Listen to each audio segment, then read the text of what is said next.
Good afternoon. My name is Mona Yacoubian. I'm the Vice President for the Middle East and North Africa here at the U.S. Institute of Peace. USIP was founded by Congress in 1984. We are a national, nonpartisan public institution dedicated to helping prevent, mitigate, and resolve violent conflict globally.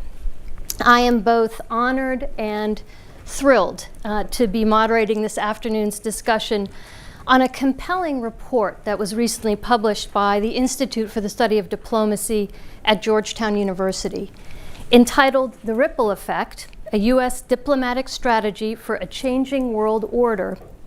The paper calls for a new American approach to multilateralism in the context of an emerging and highly competitive strategic environment. China's steady rise as a global power, combined with more recent events, including Russia's invasion of Ukraine, highlight a number of profound shifts that are underway in our world.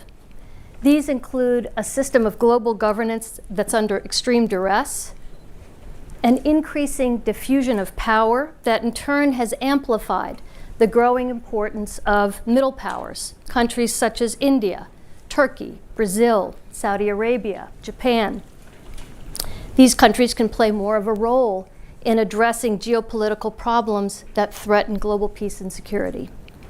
The report delves into the need for a commensurate shift in American diplomacy to more effectively engage with these powers, while allowing for the fact that their individual and collective interests may not always align with ours. We've assembled a distinguished panel this afternoon to dive more deeply into the report and its fascinating insights. Ambassador Barbara Bodine is Distinguished Professor in the Practice of Diplomacy and Director of the Institute for the Study of Diplomacy at Georgetown. Prior to this, she spent 30 years in the U.S. Foreign Service, focused primarily on the Arabian Peninsula and Greater Persian Gulf. Chester Crocker, to my immediate left, is the James R. Schlesinger Distinguished Fellow in Strategic Studies at ISD. He's previously served as Assistant Secretary of State for African Affairs, as well as the chairman formerly of USIP's board. We're also delighted to have Dhruva Jaishankar, Executive Director of the Observer Research Foundation. In addition to authoring numerous books and policy reports focused on India's foreign relations and broadly on defense and security policy, Mr. Jaishankar writes a regular column for the Hindustan Times. A warm welcome to all of you. And also, let me also note we have a virtual audience attending as well, so welcome to those tuning in online. Barbara, I'd like to start with you, if I could. Maybe say a few words about the Institute for the Study of Diplomacy, as well as the report itself. What was the impetus for this report? How did you go about assembling the working group that contributed to it? Thank you very much, and very special thanks to USIP for hosting this event and for you for chairing this panel. We very much appreciate this. ISD is a part of Georgetown.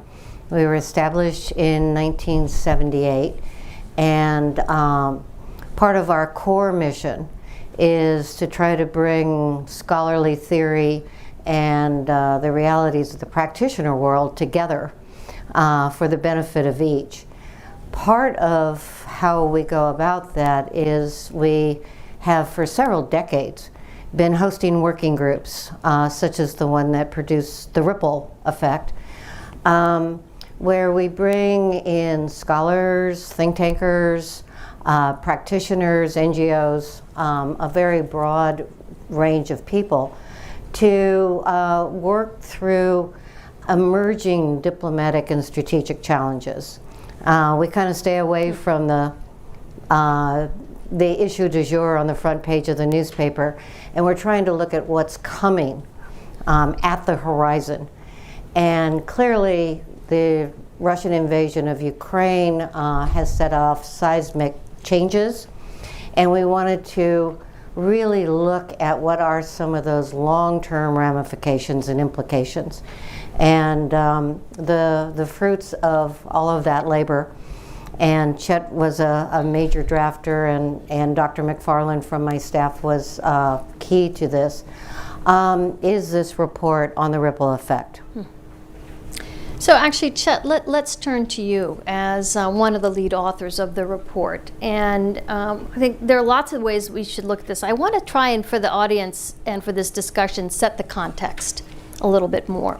The report zeroed in on Russia's invasion of Ukraine and sort of noted it, as Barbara has as well, that it was a seminal moment and that it upended policymakers' thinking. What's the significance of Russia's invasion? What are the trends that the report sort of zeroed in on that perhaps the invasion itself didn't beget, but that were amplified by that particular event? Thank you. Thank you very much, Mona. I think you put it very well. The invasion of Ukraine was a catalyst and an accelerant for existing trends that were already, in some cases, visible. But Ukraine was a pivot in many ways. And of course, we learned a lot immediately when we began going around the world looking to get majorities in various institutions to isolate Russia, if you will, and to pursue our interests. And we found out that actually that wasn't quite the obvious slam dunk that you might have thought it would be. Why? Why was it not obvious to everybody, to every member of the UN, that this should be condemned? Well, there are some reasons, and some of the reasons that we discussed in the working group were things like, had we been paying attention to issues of really serious importance to other countries, in addition to ourselves and our NATO allies? Issues like, for example, climate funding, climate mitigation funding, which has been much discussed at COP28. Issues like COVID availability of vaccines, where we actually sharing, where we are organizing others to share. Issues like global governance, which is a big one, global economic and political governance. And I guess the way I would put it is that while we have been often doing a kind of prefix diplomacy, many other countries in the world were doing a kind of a la carte diplomacy, where they would choose their partners and their alliances and their relationships, actually not alliances, just relationships, a la carte. And we were kind of in this prefix mode. And that's just not the way the world is today. So that was another reason why the Ukraine invasion was kind of a good pivot. A third factor, briefly, the world economic situation is changing dramatically. Think about it, there are almost 3.5 billion people living between Istanbul and Japan, and many of them are spending a fortune on infrastructure, and they're also trading with each other and talking about all sorts of deals. I think we often assume that whenever our interest rates go up, all the countries that borrow in dollars are going to suffer deeply and go into debt. That didn't happen this time.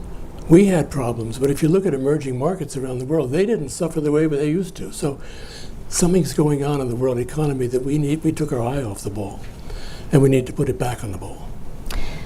Chet, if I could, I'd like to draw you out further on one other driver that you all raised in the report, which is the global diffusion of power. And you've sort of talked about it, you've sort of characterized it, but maybe could you, for the audience, just give us a deeper sense of what that means? What does the global diffusion of power look like as a central feature of this changing world order we find ourselves in? It means that many countries have agency. There are many important countries out there that we often don't necessarily attribute importance to. Now, Dhruva will speak from the standpoint of India and other things he may want to talk about, and India's at the top of the list. But think of South Korea, think of Australia, think of Vietnam, think of Turkey, think of Israel, think of the Saudis. Lots of other countries out there that have real serious agency and can catalyze things to happen, can host things to happen, whether we like it or not. And wait a minute, that's not the way the world's supposed to work, right? I mean, it used to be, we used to think that it was kind of automatic, that our role is to decide what's going to happen, and the role of other people is to follow what we suggest is going to happen, right? So, sort of leaders and followers kind of world. Well, it's not that kind of world anymore. So, I mean, think Indonesia. So many examples of countries that are big-time players in the international scene, to say nothing of India, which is a bigger time. Exactly. So that's the cue to bring you in, Dhruva. And how does this shifting order look like from the vantage point of India? How did India view Russia's invasion of Ukraine? And maybe give us a sense of the. We've talked in our call before about a shifting kaleidoscope. How do we understand this emerging world order from the perspective of a middle power like India? Well, thank you. First of all, thank you to USIP and to ISD for inviting me. Both are great institutions that I hold in very high regard. I also very honored to be here with two very distinguished ambassadors who've had long careers in public service. I come at this from somebody who is not a diplomat, who has spent some time in India and in the United States. And I'm not sure my perspective necessarily reflects that of 1.4 billion Indians, let alone the entire global South. But I will try and offer a few observations that I think might be relevant and to this discussion. And I would also say I would encourage everyone to read the report, which I did. It was very insightful, and I think a real attempt at trying to grapple with some very complex issues that are shaping the international order. I think one of the striking things about the international order that we live in today is that we don't really have a consensus for what it's called. Very soon after World War II, George Orwell coined the term Cold War, which seemed to have caught on, but there was a whole vocabulary that very quickly in the late 1940s kind of became a sort of consensus in terms of how observers viewed this new post-war world. Containment was George Kennan famously wrote about it. Winston Churchill spoke about an Iron Curtain having descended upon Europe. The language of deterrence and MAD and nuclear deterrence very quickly became part of people's popular understanding of the changing international order. And the fact is, it's almost more than 3 decades after the end of the Cold War. We don't really have a sort of consensus. What is it? We can call it the post-Cold War, but that's really defining what it's not rather than what it is. That being said, it's interesting. I think there is a great general understanding that something has changed. Secretary Blinken, Tony Blinken, spoke recently somewhere where he said the post-Cold War order has come to an end. So clearly there's a realization. But what exactly defines that order is still remains to be seen. I think a few characteristics are worth keeping in mind. One is the manner in which the Cold War ended is really quite remarkable in human history. In the past, at least the recent modern history, new orders came up following the collapse of the old order in usually a very cataclysmic war. So the Napoleonic Wars resulted in what was known as the concert of Europe. We had the Conference of Vienna and then a sort of concert of Europe. This is something that the late Henry Kissinger wrote about quite a bit. We saw after World War I the League of Nations, an attempt being formed under Woodrow Wilson to create a sort of new order that was not very successful, and then a sort of system in the post-Cold War world, post-World War II world, led by the United Nations, the Bretton Woods institutions, and so forth. But the fact that the Cold War ended peacefully actually led to this sort of gap. And there was, it appears to me, a well-meaning attempt on the part of U.S. leaders in the 1990s, and many of you would have been observers of those developments, to bring in Russia, China, and many others into existing structures. So Russia was brought into the G7, became the G8. China was brought into the WTO. But what we seem to have underestimated is the degree of revisionism that countries like Russia and China had about this world order. That despite having benefited, sometimes to a great degree, from this US-led international order, there has been a reason, and we can get into why that is, domestic politics, ideology, other reasons, to overturn that international order. At the same time, as Ambassador Crocker mentioned, there has been this distribution of power. To just put a figure on it and to illustrate it, 30 years ago, the US and its allies accounted for over 80% of the global economy. Today, it is just a shade over 50%. And that represents the big shift. What's remarkable, I think, and I tell this to my American friends a lot, is that the United States share of the global economy has held relatively steady. It's been about 20 to 25% in this period. And so it's U.S. power, a lot of people describe, including in India, frankly, people describe the U.S. as a declining power. And I always sort of hasten to tell them the U.S. is not a declining power. In fact, I think the last 30 years has showed the resilience of the United States. Europe and Japan, on the other hand, particularly, have been, in relative terms, declining. And that gap has been really replaced by China, first and foremost, India to some degree, and other developing economies, including Indonesia, Russia, Brazil, many others.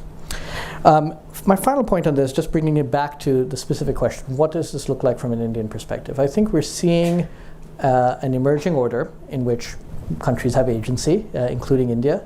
India's own resources have grown significantly over the past few years. It's often overshadowed by China's rise, which has been spectacular over the past 3 decades, but India has grown significantly over the past few years. Today, India has global interests. I just came back from Mexico a little while ago, and you have Indian companies investing in Mexican companies investing in India. You have India buying resources from Latin America, providing foreign assistance to Africa, playing a role in the security architecture in the Indo-Pacific. So that, I think, it illustrates in some ways the kind of changing order that we are experiencing. At the same time, I think clearly we're in a world where the United States and China in particular have predominant power, are competing globally. And often on an issue-by-issue basis, we are going to see countries having to make choices, having to work with one or the other. India, obviously, on most issues, I would say, is working much more closely with the United States today than certainly with China. But many other countries will try and leverage those relationships in a manner that was not too dissimilar to the early Cold War years. So let me start with that. But I think we're in for some very interesting times. So, Barbara, I'm going to come back to you because I think one of the themes that seems to be emerging is we're in a new order, but we're not yet sure what it is or Yes. what to call it. Now, I'm not going to put you on the spot, Barbara, and have you coin for us now the term that's going to define the next order that we're in. But I have the word right here. I have it. Go. No, I don't. Go ahead, please. But I think that what is clear is I think we often rely on old terminology, old ways of thinking about and trying to define this new order, and that's where and how we may get this wrong. Now, one of the ways we talk about it is that it's a multipolar world. So, how should we define this? Is it multipolar? What do we mean by middle powers? The other term that's thrown around a lot, of course, is global south. And sometimes, I don't know if it's yes, exactly. It could either be a Rorschach test for I'm not sure what, but some people love the term and embrace it. Others immediately have a reaction to it. All of which I think speaks to the fact that we really are in uncharted waters. But how should we think about this? Because terminology matters. Yes, well, words matter, and I think, the fact that at the end of World War II, when this new order, the new international order, was being formed, the vocabulary seemed to have come pretty quickly and been agreed to, and then became the basis of policy and actions. And I think the point that the post-Cold War era was always defined by what it wasn't. We never came up with what it was. This is even more so, and we've got a lot of sticky words. Old vocabulary that might have been accurate but is less so. There's been a lot of talk about how the global south is one of the worst. I think it was Joe Nye pointed out that most of the countries in, quote, the global south are not in the south. So starting with that, it's a really bad term. We haven't quite figured that out. Even the West is not all in the West, so go figure. Multipolar, I don't think, is a particularly useful word either. We had bipolar, which has many implications. We had the romanticized idea of a unipolar world, which I think was more a figment of American imagination than reality. And then you've also, is it a tripolar world?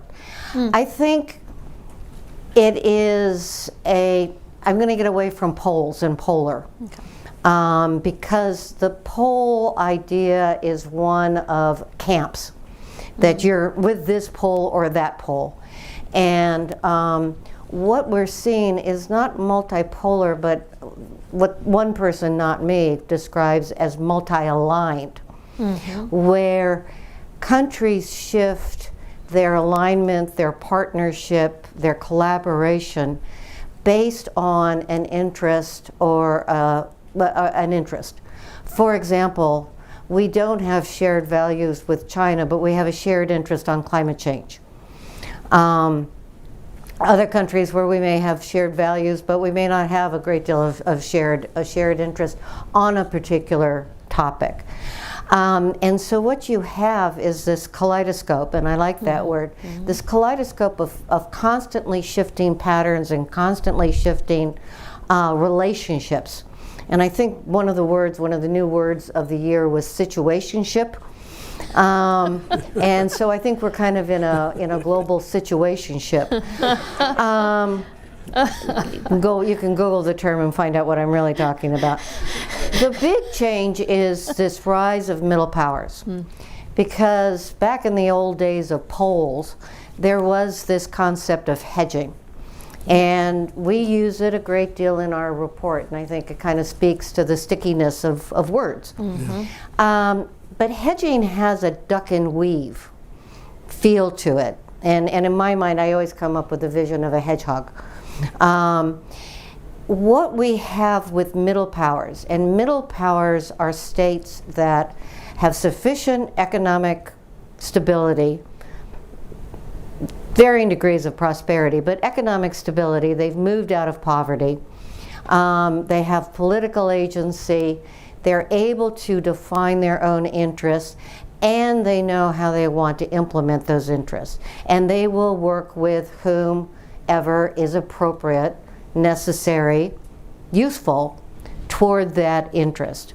And you see it a great deal in the Gulf, where the Gulf states work with Russia on oil policy, they work with China on investment, they work with us on security. They're not ducking and weaving. We've used the word a great deal. It's agency. I will define my interest. I will define my values, and then I will go and find the partners to work with. And so, unfortunately, I not only do not have a new word for Global South, I don't like polarity, but I will go with multi-aligned. And I think we need to come up with something that captures this new middle power agency, and how that is what is defining this new world order, is the middle power, not the three great powers, but the middle powers are the drivers. So that brings me to want to sort of turn the discussion now a bit more. We're sort of setting the context a bit now, try to understand better. Let's start with, from a U.S. perspective, the opportunities and the challenges inherent in this new order that's emerging for the U.S. And Chad, I'd like to start with you on this question. I mean, how should, sitting here in Washington, D.C., across the street from the State Department, what are both the challenges and the opportunities? And I think there are probably equal amounts of both, but what's your sense on that? There certainly are plenty of challenges. I don't necessarily envy my successors who are sitting over in that glorious piece of architecture, not this building, but the one over there. I don't envy them.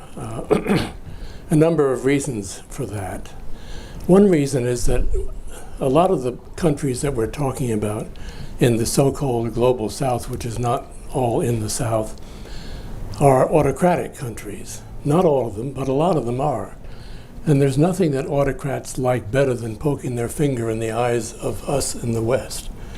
That's the way they get domestic buy-in.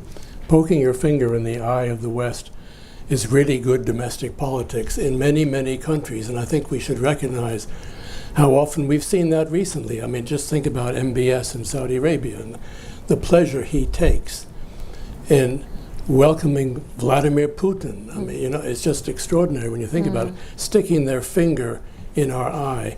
And he's not doing that because he doesn't want our defense equipment. He's doing it because it's good domestic politics in Saudi Arabia. You're a Middle East expert. You tell me if I'm wrong. I have a sense that that's the reason. And I see it in lots of other parts of the world where it's good politics to so that means we're running against a kind of reflex action where countries are saying, don't tell us how to vote in the UN. We have our own agency.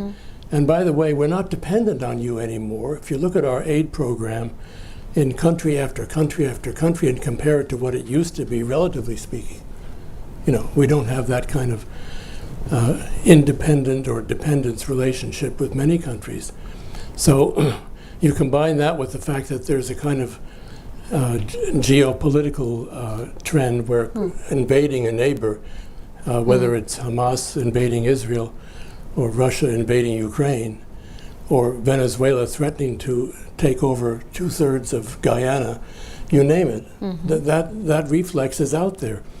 And we might not like it, we don't like it, but the fact is, what are we going to do about it? We got to stop it in its tracks. And how many places do we have to stop it? And can we stop it by ourselves? So it's a real challenge. Having said that, there are opportunities. I think really serious opportunities, because many countries want what we have to offer still. And we have things to offer that nobody else has to offer. So it's in the defense sector, in the security sector, of course, also in the corporate sector, and in the economic assistance sector. So there's many types of countries which look to the U.S. still as a kind of balancing factor or as a key partner. And I would suggest that might be true even in India. I'm going to stop there and turn the floor over. So you keep teeing up Dhruva, which is, well, you're making my job a lot easier. But I think, I do think it's, again, this idea of not just the increased agency of middle powers, but the obvious desire to pursue the self-interest of each country. And in the case of India, Dhruva, I think we also should talk about, you sort of touched on it, the globalization that this is all taking place in. So you are leading the U.S. branch of the largest Indian think tank, correct? And you've talked about which all kinds of engagements bilaterally between India and other countries. Help us understand then in a more cohesive way how India is projecting its influence in this globalized, multi-aligned world that we find ourselves in. And again, from the perspective of India, where are the opportunities and what are the challenges? So I'll try and weave in a few different things. I mean, I think just taking a step back, the most important thing that will define the international order in the foreseeable future, the near future, can't tell in the long term, will be global competition between the United States and China. If you think what keeps the most people up in Washington late at night, and yes, there are immediate crises in Gaza and Ukraine and places, but what is the long-term challenge keeping most people up? It is global competition between the United States and China, and it's no longer relegated to the East Asia, the Indo-Pacific. It is playing out now on a global scale. And in almost every domain, not even traditional military domains, it's playing out in terms of competition over electric vehicle supply chains, over semiconductors, over international financing and lending terms, over international institutions. And that, by the way, the same thing is animating folks in Beijing as well. So this, I think, is the single thing that is now, in India, we had a bit of a learning curve around this. After the global financial crisis in 2008, 2009, India saw an opportunity to work with China to establish better, and other developing economies, to establish better bargaining terms in this changing international order. This period saw the first BRICS summit.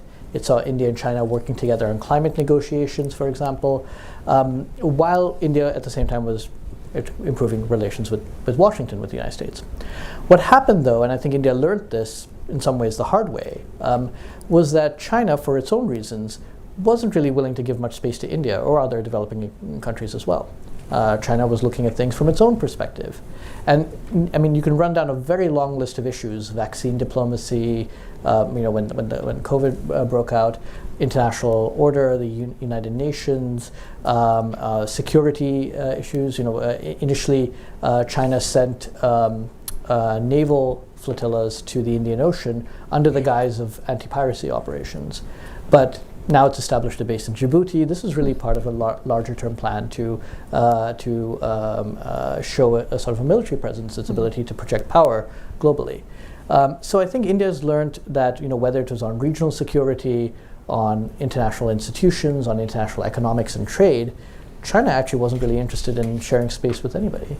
And so this has actually now led to a situation where India has doubled down on its relationship with the United States.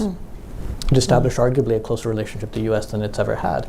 So I wonder whether, part of me, other countries have experienced similar things. Australia had a very similar debate and discussion. Japan had a similar debate and discussion a little earlier. And I think we're starting to see some of that play out now in Europe, for example. Italy. Italy has stepped out of the Belt and Road Initiative. But, I used to go to Brussels quite often about 10 years ago, and people were very open to, China's not a threat. Yes, we don't like everything that they do. But it's good for business. It's good for our automated. Today, there's serious concerns. What does it mean to have a closer relationship with China? So I think this is the where it's going to go. And just bring it back to the theme of the global South. I would, in defense of the term, I do think there is something there. These are countries that, despite a lot of other differences, and the differences are often pointed out. And by the way, I found that the term global South has more acceptance in the global South than it does in the global North. But broadly speaking, I'd say there are three things in common that countries of the global South have. One is a post-colonial history or memory, in some cases very distant, 200 years ago in the cases of some Latin American countries, 20 years ago in some other cases. Secondly, late development. This is really post, after the 1960s or 1970s, so sort of, and as a combination of those two factors, it means not being a feeling of not being adequately represented at international institutions. And these are, whether you're talking about Colombia or India or Malawi or Vietnam, that's one thing that these are common traits that all of these countries have. And that has led to some collective feelings that international institutions need to be reformed so they can be better represented at these institutions, that there needs to be equity when it comes to energy security, food security, health security, that their concerns need to be kept in mind, and this played out in the immediate wake of the Russian invasion of Ukraine. That debt financing needs to be more sustainable, that climate financing and climate justice needs to be taken more seriously. So if you look at what collectively these countries have been asking for, it largely flows from those conditions. So that's, Barbara, I would like to bring you in on exactly this point. And Dhruva has enumerated a number of sort of global governance challenges. But how, from your vantage point, maybe from this 100,000-foot level, how would you characterize global governance challenges in this emerging order, this multi-aligned order, with middle powers asserting their agency, et cetera, and perhaps, and we'll get toward this in a little bit, but perhaps a lot of the international institutions no longer really fit for purpose with respect to power dynamics and the challenges that countries face? Yeah, it's. I do want to put one little point on something that Chet made is that there are countries who, as you put it, like to poke us in the eye, but to kind of go to the broader point, they're not trying to push us away. No. And I think that is a very important balance, that they will assert agency, which they have every right and proper to do, but they're trying to create space with other powers, not necessarily push it. It's not the old 1960s anti-Americanism. We just want a little bit of breathing space. We want to be dealt with as a partner, and so we're not going to, if we disagree with you, we're not doing it just to be peevish and petty. We're doing it because we've defined our interests differently, and so please accept that. International institutions do need to change, and I think this description of the global South and a shared worldview and a shared perspective is something that we need to take into account. The conventional large multilateral institutions, the UN, everything that came out of World War II, are too large, too unwieldy. They can't be eliminated, Mr. Bolton notwithstanding. You need that convening space, that ability to debate, even if it's something as salutary as, guess what, not everyone's going to sign up for our Russia resolution.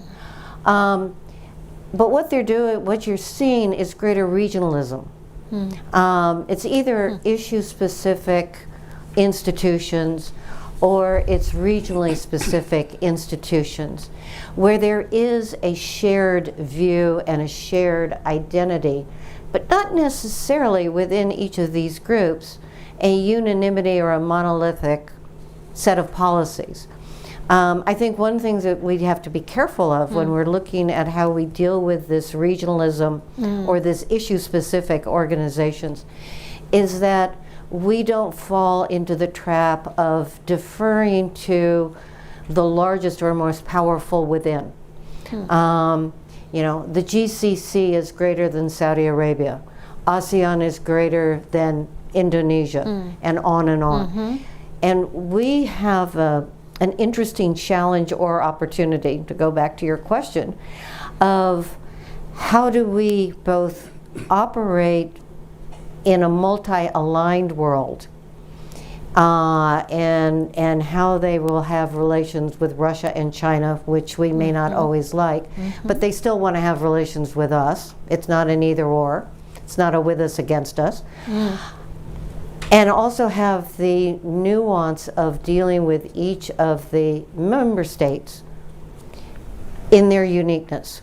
So just to kind of default to, you know, my part of the world, you know, dealing with Doha not as a subsidiary of Riyadh. Oman is not a subsidiary of Abu Dhabi. And this extends to all the others, and also within issue specific. So for a diplomat, you have to be both multilateral and extraordinarily good bilaterally simultaneously. And that's going to be, I think, great fun, but a great challenge. So you're actually bringing us to, you know, the third kind of round of questions I wanted to raise before we turn it to the audience, which is recommendations. And how do we, so we've kind of laid out a context, we've talked a bit about both challenges and opportunities. And Barbara, I want to stay with you because the paper talks about something called the variable geometry. Am I getting that right? On how another term that needs a new name. Okay. But I think you were sort of circling around that just now. Maybe can you talk a little bit more about, as we think about recommendations, as we think about, okay, what's the way forward? From an American perspective, you're a retired American diplomat, how should the United States think about the ways in which it pursues its diplomacy to be as effective as possible in advancing U.S. national security interests in a world such as the one that we've all just been wrestling with?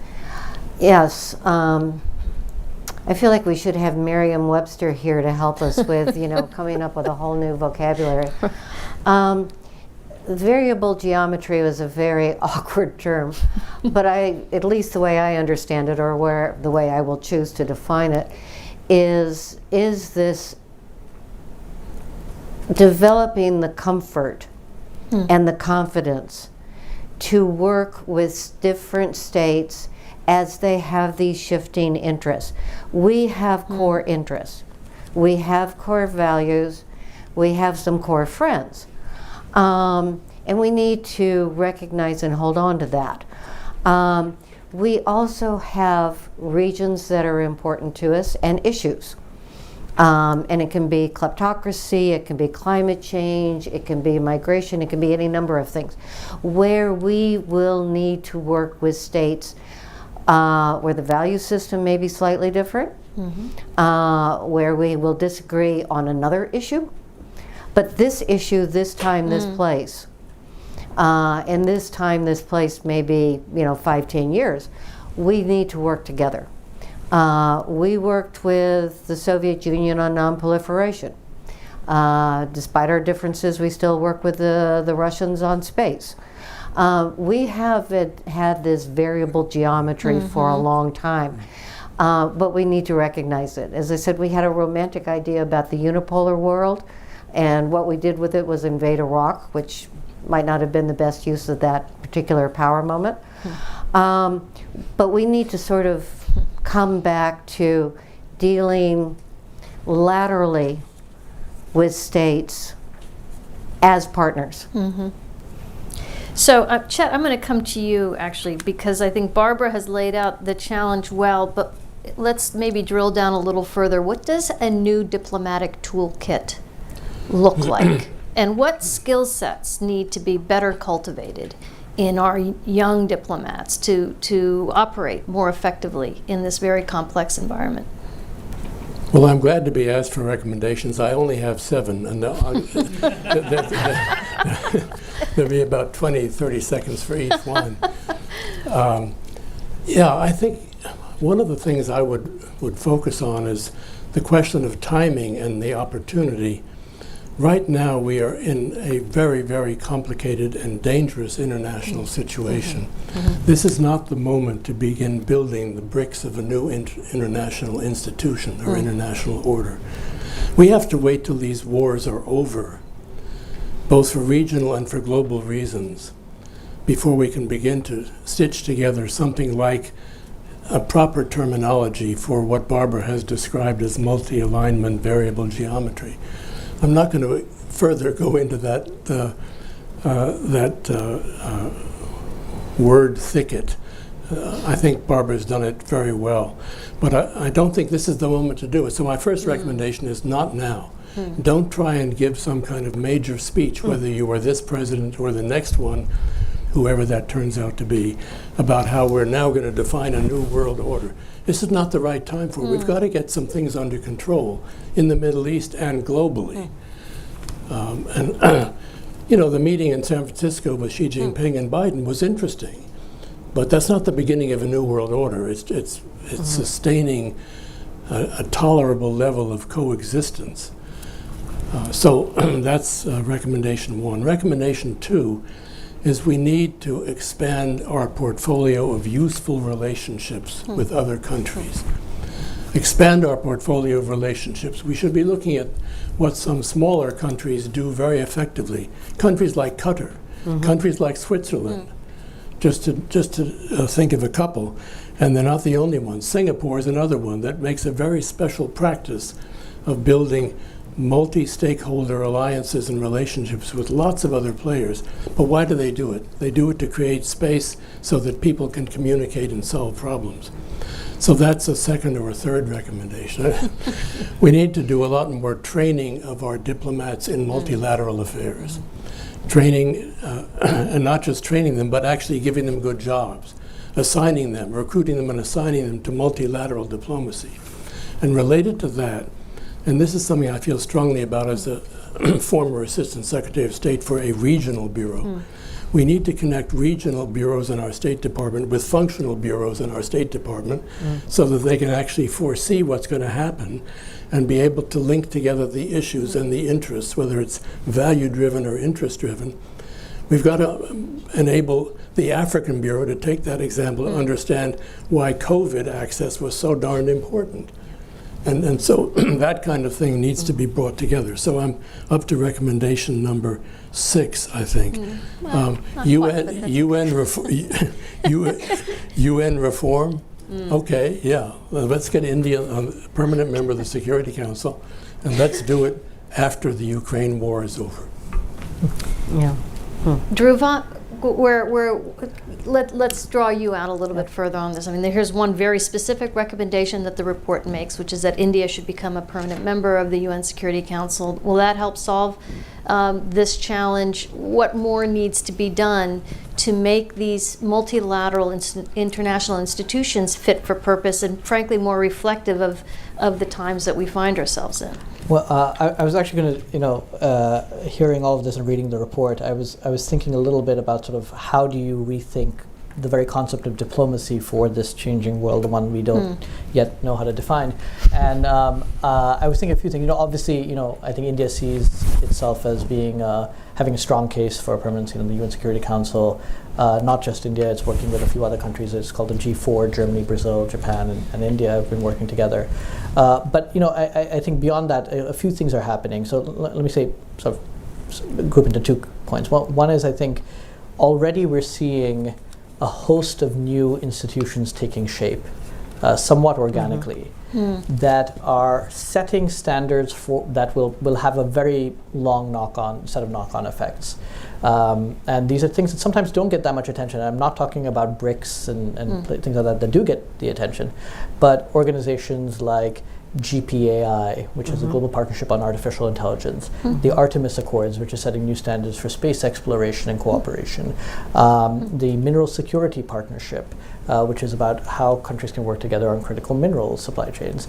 I mean, these are all U.S.-led initiatives, by the way, which have incredible buy-in from allies, but also a lot of partners. India is a member of all 3 of the organizations I just mentioned. But these are actually doing the hard work of setting the standards in many critical areas over the near future. So we're going to start seeing some organic institution building where the traditional multilateral institutions have not been as successful.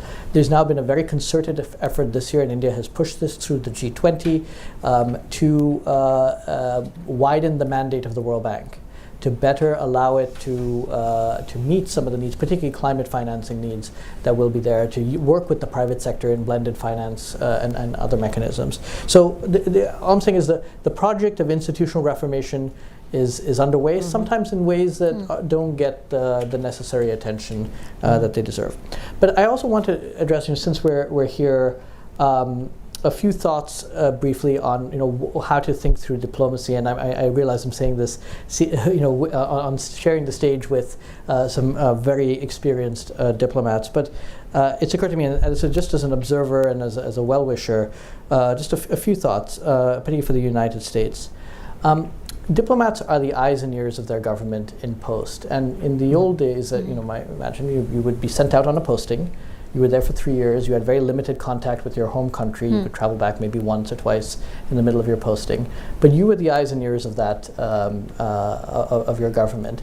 And what I see now, when I was living in Delhi, and I would see diplomats from various countries coming in for 1 year, 2 years. It's been half the time in training, a lot of time on home leave, on personal leave. And by the time they start to figure the place out, they were shunted off to their next posting. And so it was a very basic, and this is not just with the US Foreign Service. I see the same thing would apply to the Indian Foreign Service. I think we need to be in a place where 4 or 5 year postings are more common. And second, the topics that diplomats need to be focused on. It used to be, a lot of emphasis on arms control during the Cold War, on missile technologies. That was something that a lot of diplomats became well versed in. Sanctions later, but today it's subjects like health security, it's vaccines, it's semiconductors, it's battery technology. And these are things that diplomats need to become well versed in. In fact, our partner organization, ORF, in India has started something they started last year or 2 years ago called the Forum for Future Diplomacy, working with the foreign ministries of, let me see if I can remember this, India, UK, Australia, UAE, and Japan, precisely to train diplomats. It's like a 2-week course in India on how to sort of think through some of these issues. A third thing, and I know this is a congressionally funded institution, but I do think the delay in getting ambassadors confirmed is a net loss for the United States. It's something that, in India there was no ambassador for 2 or 3 years, and it's not a big deal in some ways. Ambassador Garcetti is doing a great job, but it's something that is easily exploited by the US's competitors to say, look, the US doesn't care about you, right? And while obviously the Senate needs to do its job in due diligence and all that, I think a system whereby you have faster confirmation processes would do a lot to at least not unnecessarily weaken the US footprint abroad. 2 other quick thoughts. One is a lot of the institutions, not, I wouldn't say at the State Department or in what we think of as diplomacy, but are parallel to that, were designed for a particular purpose, often during the Cold War, but today no longer seem to serve that purpose. And I'm thinking USAID, Voice of America, the Peace Corps, Radio Free Europe, the IVLP program. And these became a sort of a do-good sort of public diplomacy kind of function in the post-Cold War, immediate post-Cold War period.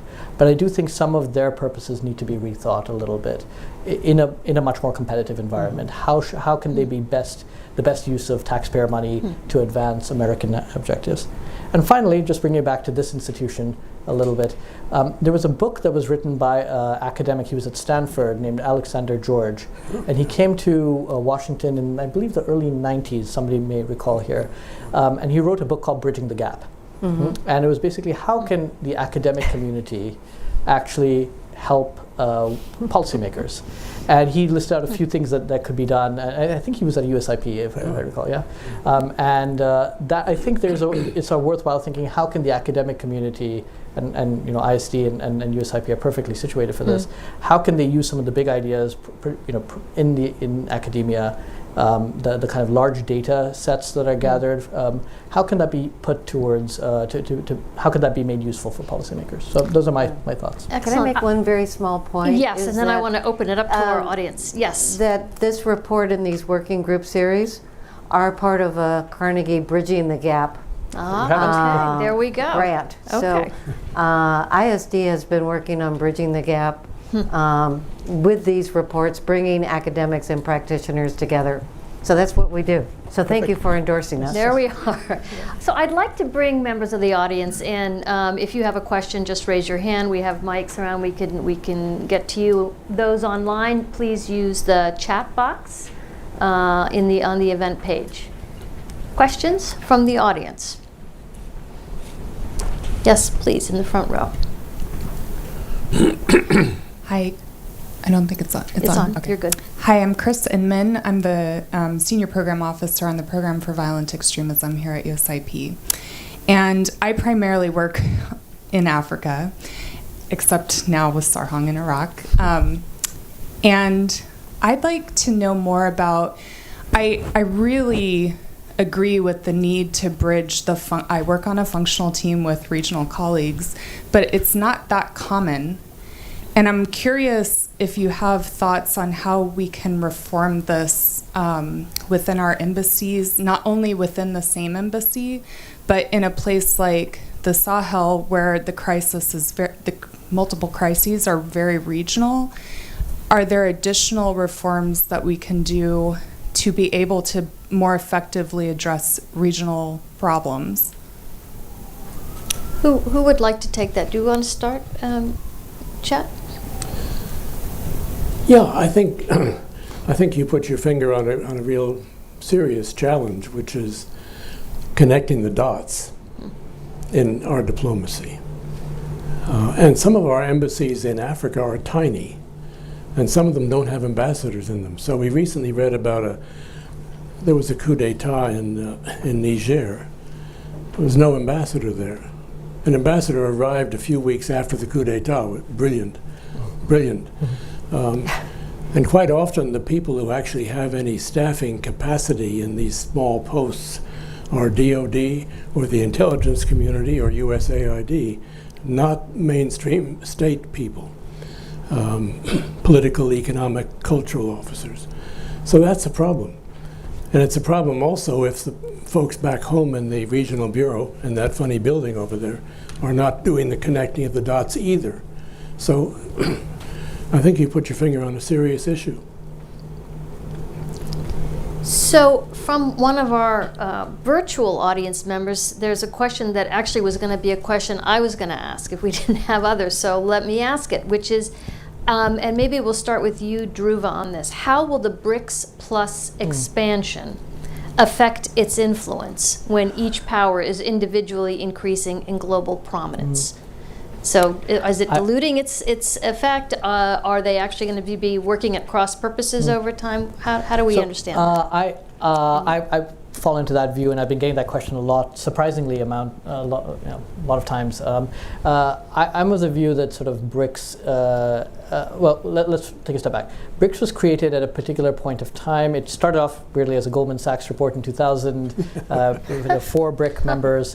After they started meeting the leaders from the 4 countries at a ministerial level. In 2009, they finally bumped it up to a summit. And this was really in the wake of the global financial crisis. And again, with a very specific purpose, which was to reform multilateral financial institutions so that those countries which were slightly better off after the global financial crisis in relative terms could have a greater say in those institutions. The net result was what was called the BRICS New Development Bank, NDB, which has done something. It has a headquarters in China. It's lent about $9 billion in the last since its creation, but not still. I think it's reached its limits, and partly because of the ownership structure and China's wish to sort of take a leading role in it. An expanded BRICS actually dilutes it further. It has countries like Saudi Arabia and Iran on it, which, if you can get them to agree on things, that'd be great. I'm a bit skeptical. Ethiopia, Argentina, which may have pulled out under the new president, the UAE. So, I think for China and Russia, it serves a particular purpose. It's to show that they're not isolated, that they have friends, they like the nice photo op. For the other countries, I think it's a useful talk shop. For India, they find it's useful to engage with all of those countries. But if you look at what the common agenda is, it's a pretty diluted common agenda. There's some talk today about finding non-dollar means of trading. That is one area of some common concern. It has sometimes been mistranslated in the press as the BRICS seeking a shared currency, which, again, I'm not sure how that's going to happen. So it's not, I won't say BRICS is useless, but certainly I don't think it's what the sum of its parts or anywhere close to it. Chet, did you want to come in on this particular question?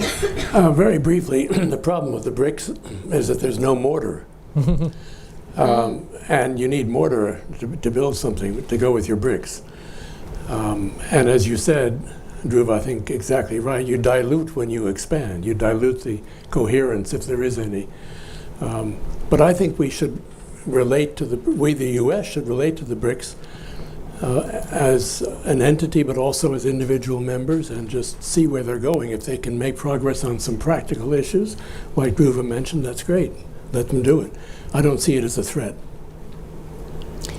So we are coming toward the end of our time. I think we could go on for quite some time more. I think we've only just begun to scratch the surface on this very, very rich paper that you've written. For those of you who are here with us, there are copies. I want to thank our very distinguished panel for leading this discussion. What I hope we can do is dig deeper into some of the issues that we started to surface, and perhaps have additional discussions and learn more together on this. All of you here in our audience in the room, please join me in thanking this excellent panel for a terrific discussion. I also announced there will be a reception on the second floor, and we invite all of you to join us and enjoy a beverage and a little light bite. So thank you. Thank you.